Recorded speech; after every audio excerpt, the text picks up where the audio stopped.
So we are going to have now our triangle congruence, and we are going to know what are these triangle congruence. Okay, so we have here class. We're going to name and pair. So name and pair all sides and angles that are equal in length and in measure between the given two angles. So we have here our figure A or figure 1. So as you can see on the screen that we have triangle TAB. So this one, the triangle TAB and the triangle NAM. So this one, NAM. And we are going to get the congruent sides. So, we're going to get the congruent sides. So, sa atong makita diha, how do we know gani if the sides are congruent plus unsa atong mailhan? Okay, so one of the things gani class, if wala siya measurement, like for example, you cannot see here 9 centimeters or any numbers. So if na gani mo makita ani nga kani siya nga gibutang diha nga line class. So this one is 1 raman ni siya no. So if makita mo on the counterpart, diba, this is our second triangle and then this one is the second triangle. So, meaning ana class, ang kaninga side diri is congruent na aninga side. If they have the same markings. Okay, markings atong tawag ani. So, isa ra man yung markings, isa ra pud ni siya. So, meaning to say both are congruent. Okay, both are congruent. So, we can say class as well here, this one, TB. This one, line segment TB and then line segment TM. As you can see, their markings are the same. They have two markings.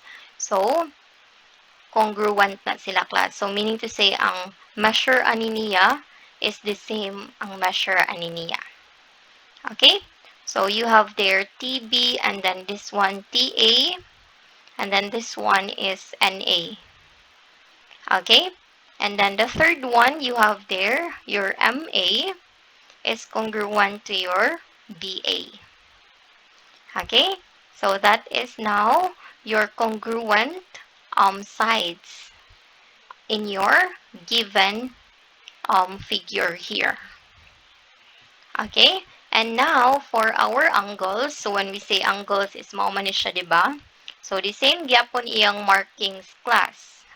So if we're going to look at this one, you can say that angle B, so this one, angle B, is congruent to your angle M. This one. And then this, you have there, your angle A is congruent to your angle A. Okay, same raman na sila sapagkat nimo sa yahang triangle. And then you have as well your angle T. This one, your angle T, is congruent to your angle N. Okay, so you have there the same measurements. It means to say that they are congruent. Okay, aside from the numbers, pwede po ka mo use og markings to know that those sides or those angles are congruent. Okay, so nasabtan ba class? Giunsa na to pagkuha ang atoang pair of all sides and angles. Okay, very good. So now class is we are going to have our triangle congruence. So we had observed in our name and pair activity that the two triangles with their corresponding pairs of sides and angles are equal. So we can say that the two triangles are equal. So diba sa to ang given ganina, makita nato nga all sides niya, diba all sides niya are congruent to the sides of this triangle nga naa sa ubos. as well as the angle, congruent pud sa angles diri sa ubos. So, meaning to say, class, that the two triangles are congruent. So we have there our corresponding sides and angles are a pair of matching angles or sides that are in the same spot into different shape. So tawag day nato atong mga gipangkuha nato sa sides o sa angles class are what we call our corresponding sides and angles. So nganong gitawag siya corresponding side and angles, teacher?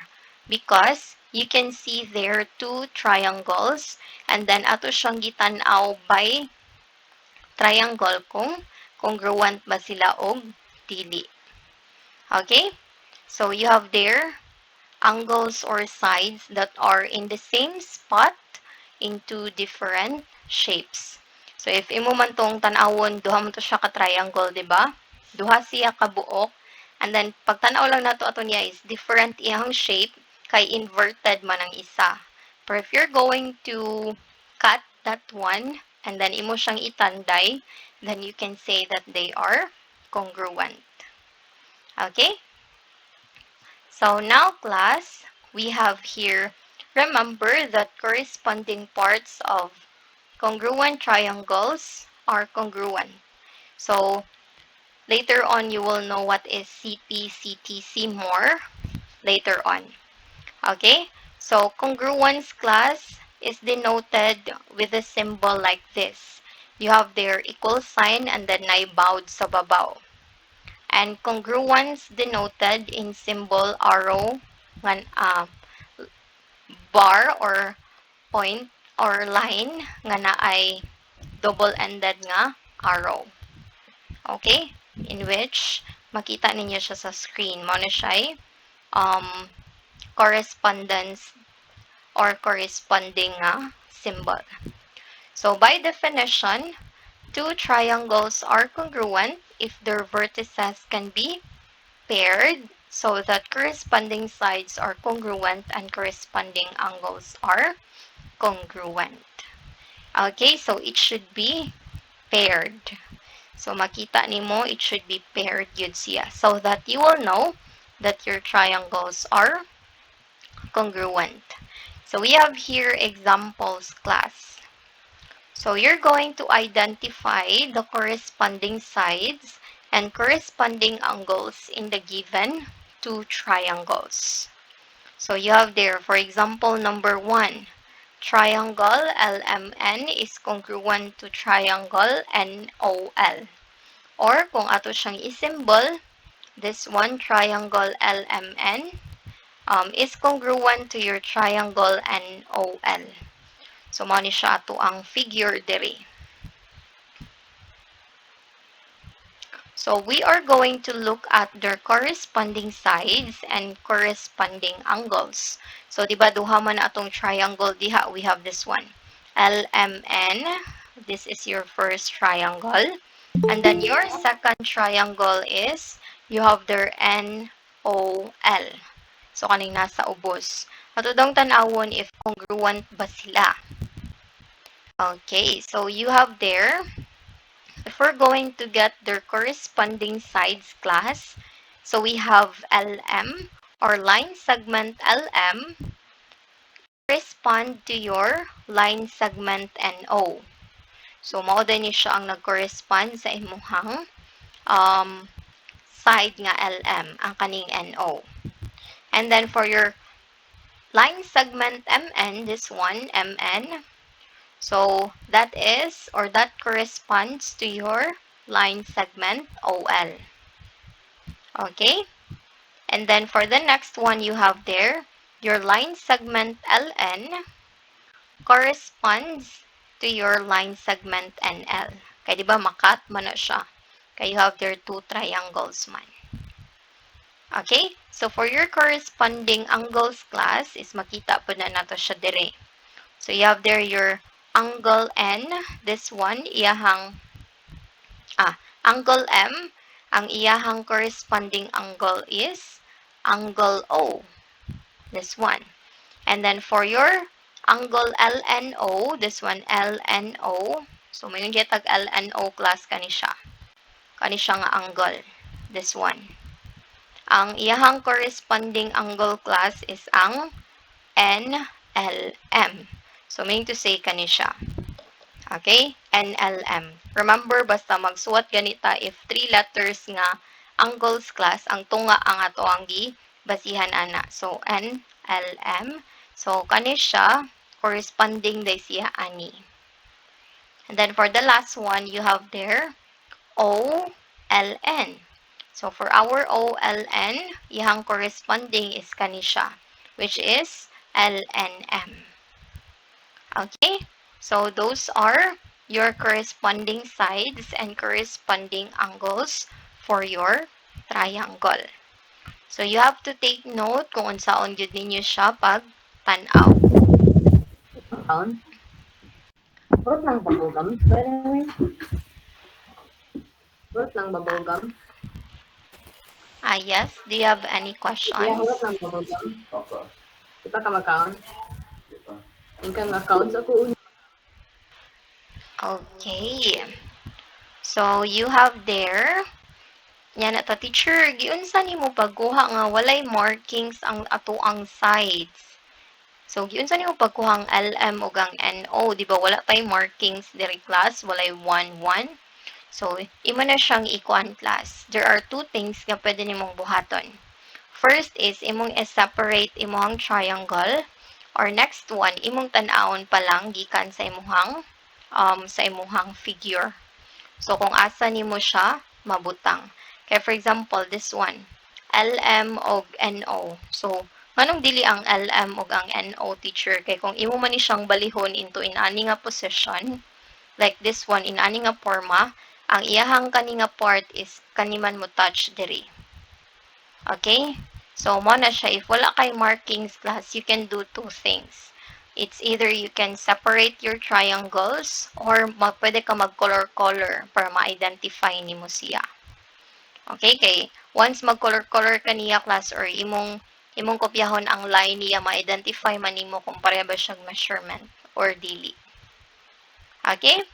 So that is for our triangle congruence in which we got our corresponding sides and corresponding angles.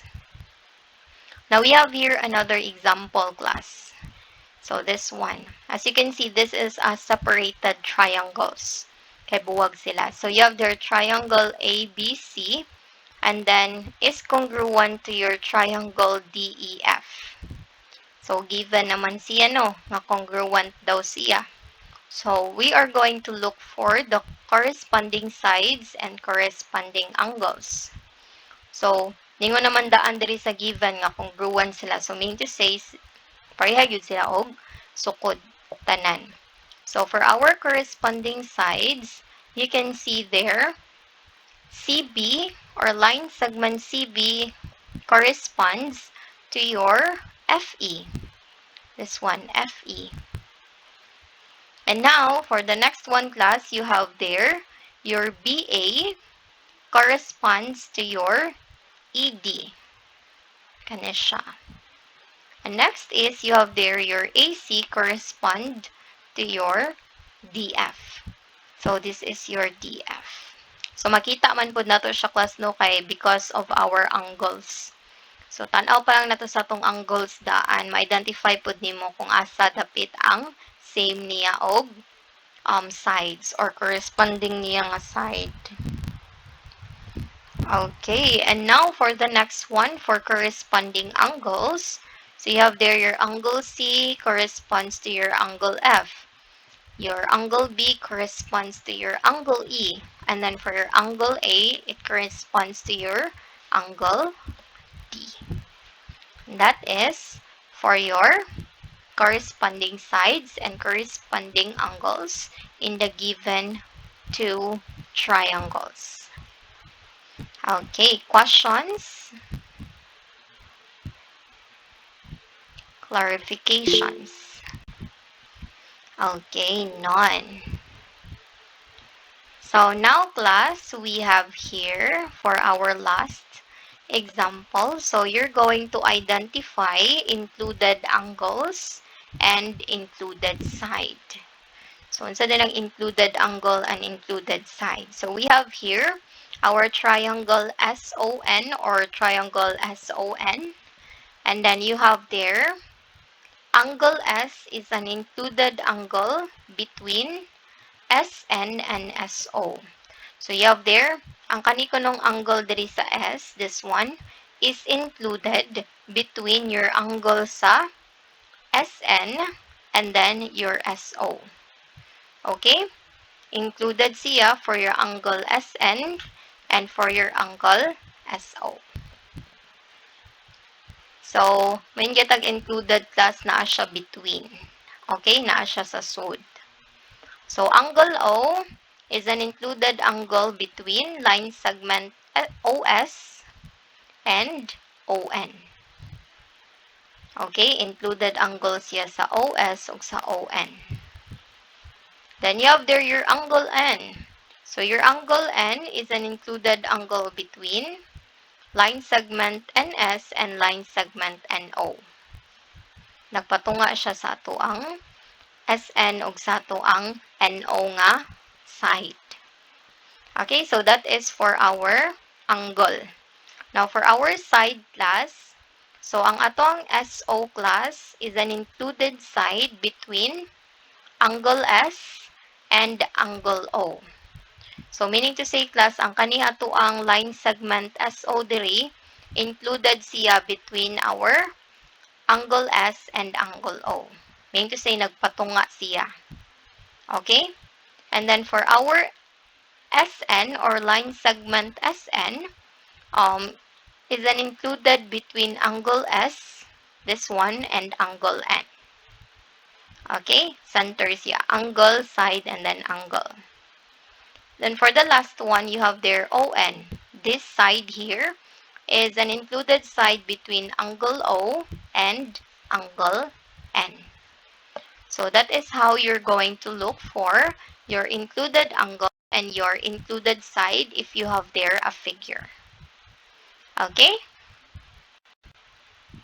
Okay. Sige, naatay questions ani class for our last example. So, don't forget that when we say included side and included angle, for the included angle class, nagpatunga siya of duha ka side, while ang included side, kay it is a side nga nagpatunga siya in between two angles. Okay? So, that is our triangle congruence. So, teacher, why do we need to know this angle congruence? Because of our next lesson, which is triangle congruence postulate. Okay, so we have here our, I know loading pa no? Okay, so we have here our triangle congruence postulate, and the one that I said a while ago, nga you will know about corresponding parts of congruent triangles are congruent. Okay? So, unsa day ni ato ang mga triangle congruence postulate? So, we have here our first postulate, side, side, side. Or this is the SSS postulate. So, we have here, class, if three sides of one triangle are equal to the corresponding sides of another triangle, then the two triangles are congruent. Okay? So, kung sa ato ang corresponding ganina class na corresponding sides and corresponding angles, we can know that the two triangles are congruent. Then, kanipod nga postulate here, which is the side, side, side postulate, is you will know as well that the two triangles are congruent. So, how do we do that one, teacher? So, for example, this. Kanya tong example dere. So, you have there, di ba, SSS man class. So, tanaw na to yahang sides. Kung yahang corresponding sides kay, equal ba siya? Sige, Verna. That is not. Okay. So, you have there your sides. Imong tanawon if yahang corresponding sides kay congruent ba. So, di ba, makita na to diri nga we can have your line segment AB or this side here is congruent to your side DE. Diba? Kaya you can see man here 9 and 9, or maybe that is 9 centimeters and 9 centimeters. So we can say that our line segment AB is equal to your line segment DE. Okay? So that is a side. So side na siya. Then you have there your line segment BC and line segment EF. So teacher, how did we know nga equal na siya? Kay pagtanaw pa lang nato diri class kaning satong CA o satong FD, congruent man pod sila. So meaning to say, ang kaning ikatulo is congruent na pod na siya. Okay? So you have there BC is equal to your EF, and then your CA is equal to your FD. So sa atong makuha diya class, SSS. So with this postulate class, we can say that these two triangles here are congruent. Okay? Meaning to say, by using this side, side, side postulate, makaingon ta nga, congruent di ang duha ka triangle. Because, nakuha man nato siya using the postulate. Okay? So, any questions with side, side, side postulate?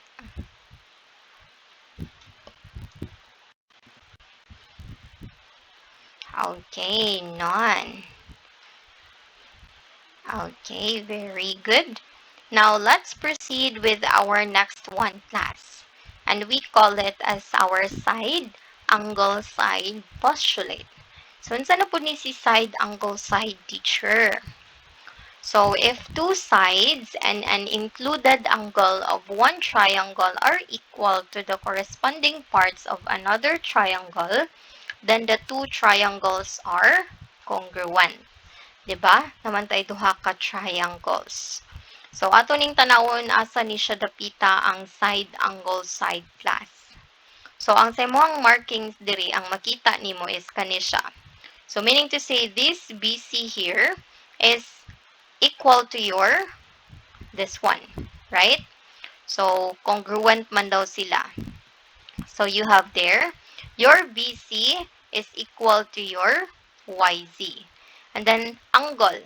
So, di ba, bisag kani siya class, wali ni siya i-measure diri.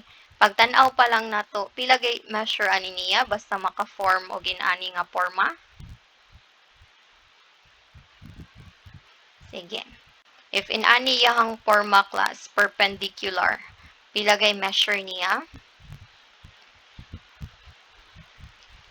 Nani siya sa ato ang defined terms last time. It starts with letter R. Okay, 90 degrees. Very good. Or, we call this one as our right triangle. So, bisag wala pa na siya isuwat diha class, basta ani na ganina siya forma, 90 degrees na siya. Okay, so you have there, you can say your angle C and angles Z are equal. So, you have there, that is your angle. And if makita na to siya class, you have there, included angle. So, di ba, ang included class, the same sa tong gingon ganina, basta mayon kay kag included angle, ang iyang isig ka kilid kay sides. So, nasud siya sa duha ka sides. So, this one mo niyang first side, and then this one is mo niyang second side, which is, makuha po na to siya, because you have there your angle CA, and your angle ZX is congruent. So, naka-form ta og SAS class, and it means to say that these two triangles here are congruent. Okay? So, congruent jud ay ato ang two triangles here using our SAS side. Don't forget, included or naa sa center ang ato ang angle. Questions for this one? Okay, wala ra. Very good. Okay. So now, class, we have here the next one. And we call it as angle, side, angle. So, teacher, unsa na pud ni si side angle, si angle, side angle. So, it means to say, class, that if two angles and the included side of one triangle are equal to the corresponding parts of another triangle, then the two triangles are congruent. Okay, so kanina pud siya, class, ang atoang included niya is ang atoa na pong side. Okay, ang congruent nato diri is ang atoa na pong angle, side angle. So we have here our picture here. So this one. So you have there triangle POQ and then SRT. So this one, you can see here that na siya isa ka side nga congruent, right? So um, if we're going to look at the figure, you can say that your angle O is congruent to your angle R. And then you have there your line segment OQ and line segment RT is also congruent. And then your your angle Q and then your angle T are also congruent. So, naka-form ka diha og asa. If maka-form na gani kag asa, class, then it means to say nga, kuan siya nga, ang imuhang two triangles diha kay congruent. Okay? Your two triangles there are congruent. That is for our angle, side angle. Okay? And actually, class, napanin siya one last more, which is what we call as our angle, angle, side. Okay? That is angle, angle, and then side. So, for this one, class, is wala na ni siya sa PPT, pero ma-identify gyapon ninyo siya because of this angle, side, angle. Okay? So, actually, 4 siya kabuo. Okay, so let's have a review daw. What are our triangle postulates? What are the 4? Sa tong una, you have there the SSS. Very good. Or the side, side, side. The next one, number 2. Okay, that is SAS. Or the side angle side. And the third one, which is makita ninyo sa screen karon, you have there the ASA. Or the angle, side angle. And the last one, you have there your AAS or angle, angle, side. Okay, very good. So, great job. Now, this one, class, is let's try to look at this figure below. And then you're going to name the parts of congruent triangles and give the condition for their congruence. Kung SSS ba siya, SAS or ASA or AAS. Okay, so mao ni siya tong figure, class. So asa man atong mga congruent parts nga makita dere? Sige, identify daw ninyo.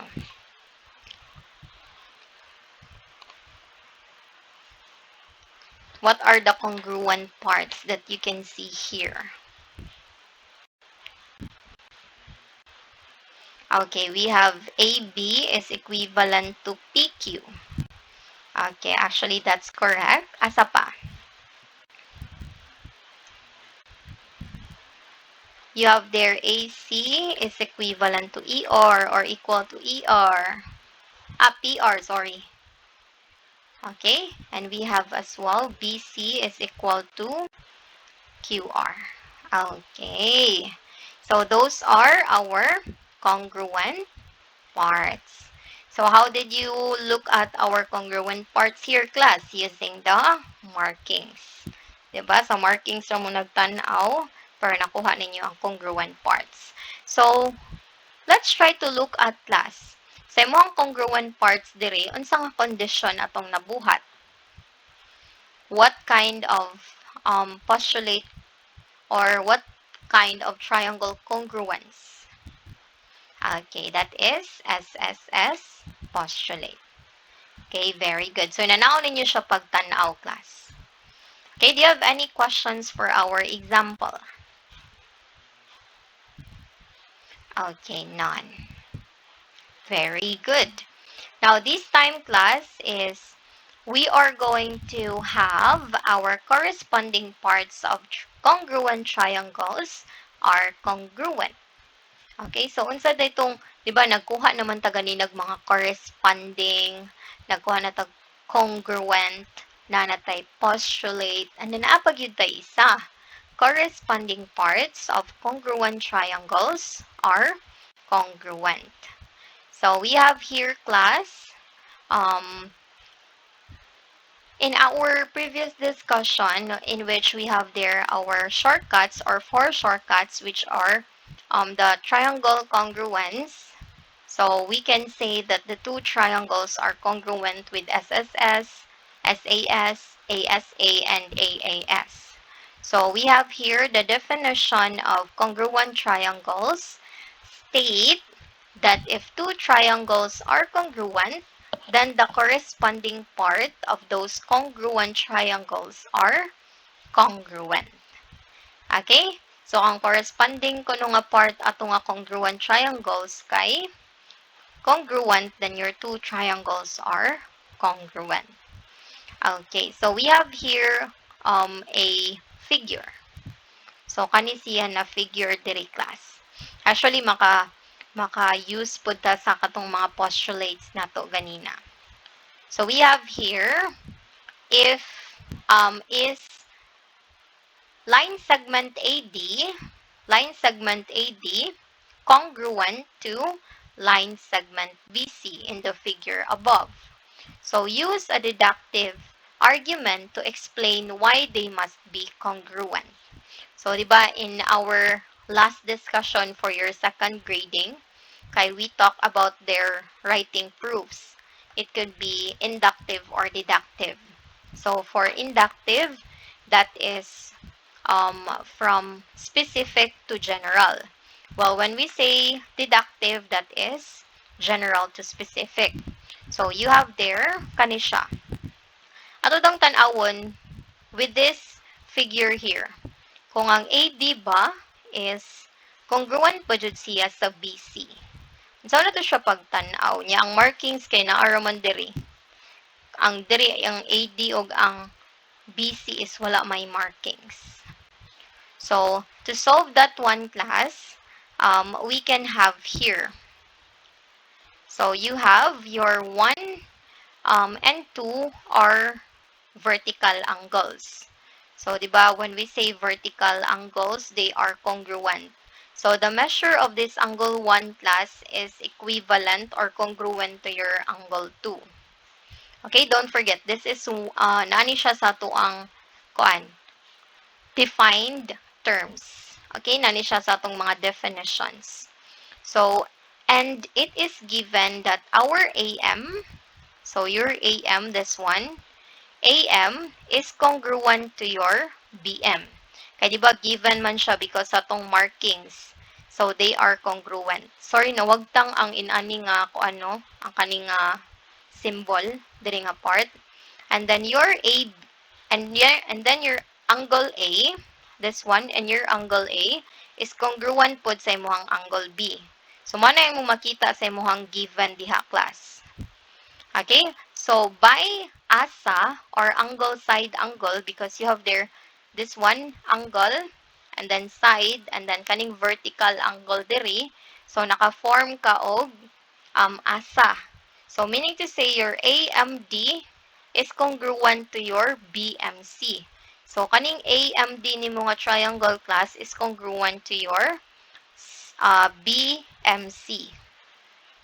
Because the triangles are congruent, so your AD So your AD class and your BC is congruent as well by corresponding parts of congruent triangles are congruent.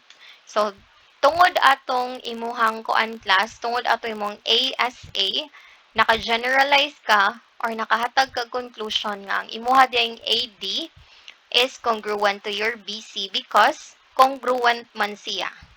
So, even though kanira ato ang gitan-aw kaning angle side angle, maka-generalize ta sa tanan nga congruent ilahang sides, congruent ilahang angles. Okay? So, that is what we call our CPCT. CPCTC.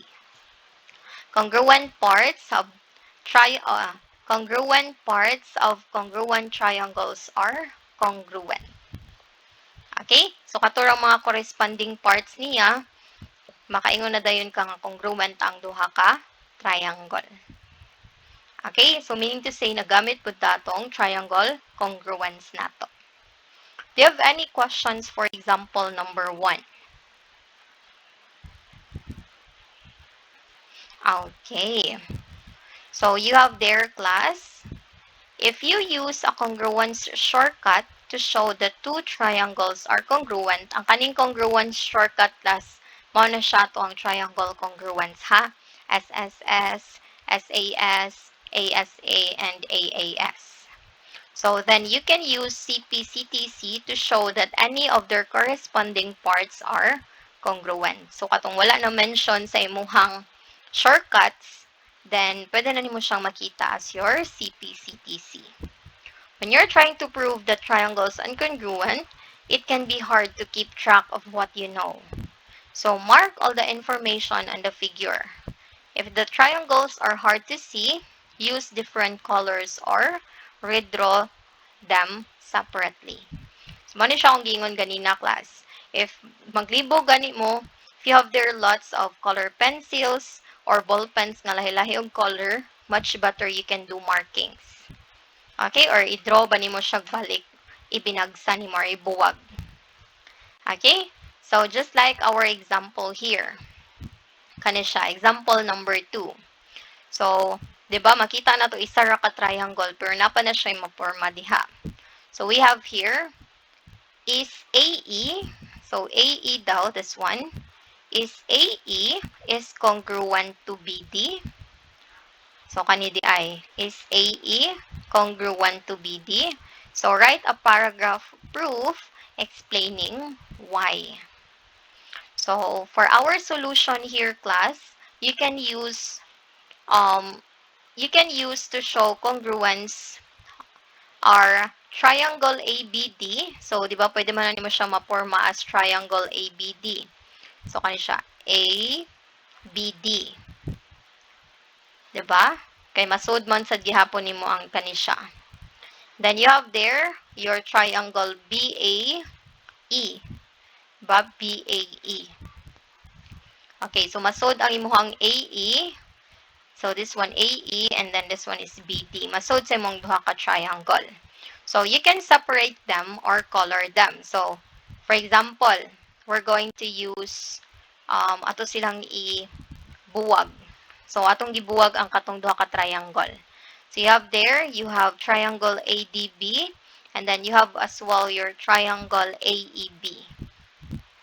So, this is now your separated triangles. This is much better kung magsira tagtanaw ginani. Diba? Which is okay po siya. And now, you can also have color-coded triangles. So, imo barang koloran, imong first triangle, and then this one is second triangle. Diba? Dili na mo maglibog, and then dali na po ninyo siya ma-identify. Okay? Pwede kaya punta mo wagtang sa itong pangutana nga is AE or line segment AE congruent ba siya sa BD? So now, ato na dayon siyang i-prove. So you have there, so nibalik ko sa atong figure, no? So you can see that the two triangles have two pairs of congruent angles. So makita man na nato siya diri, class, kay you have the markings man. So kani, this one, first triangle, and then this one is your second triangle. So you have there, two triangles have two pairs of congruent angles and they share a side. So if we're going to have paragraph proof class, so you're in angle or in triangle ABD, this one, and triangle BAE. So your angle D, this one, your angle D, is congruent to your angle E. So, ano siya? Congruent siya. Then, your angle A, this one, and your angle B is also congruent. Okay? So, you can also have your line segment AB, this one, line segment AB, is congruent to your line segment BA. So, anong congruent sila, teacher? Kay they share one, kung ano naman, one side. Okay? They share one side. So, nag-share naman siya one side. So, meaning to say they are congruent AB or BA. Okay? So, you have there, or the same segment. So, you can say that your triangle ABD is congruent to your angle BAE by angle side. So, you have their angle side man because this one, so ato ni siyang tanaw ng first triangle. You have angle, and then this one is side.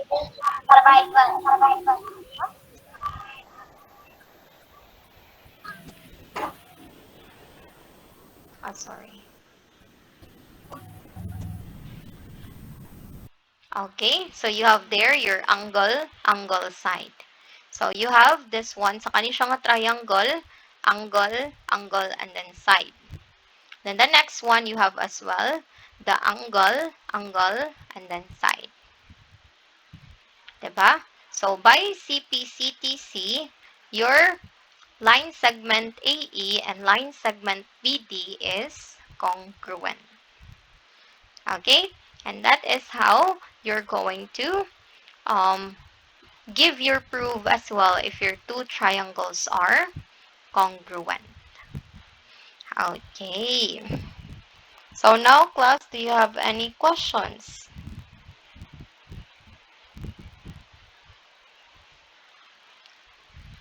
Natay questions about anim? Okay, none. So, class, kani siya, maybe wala pa kayo ninyo nakita in how we're going to apply this one in our triangle. But for next week, you're going to have already the proving. Okay? So, mag-prove na ta, class, ato ang triangles. So, all of the things that you learn from the start, which is from axiomatic, from our defined terms to our triangle congruence, and in this part is ma-apply ninyo siya inig-prove na to sa tuang triangle. Okay? So, that's the end of our lesson today. And then for next weekday class, we're going to talk about wait ha. We're going to talk about proving of two triangles are congruent, and we have as well the proving statements on triangle congruence. So we are more on proving next week. Okay? So since I can see here none naman no for questions, I think we're going to end here, class. And then thank you for coming even though gi-move na to atong klase. So, goodbye everyone, and then just prepare for a quiz. Don't forget lang kato kung mga gisend nga names sa GC ay inyohang quiz 4.1 last week. Okay? So, thank you and goodbye.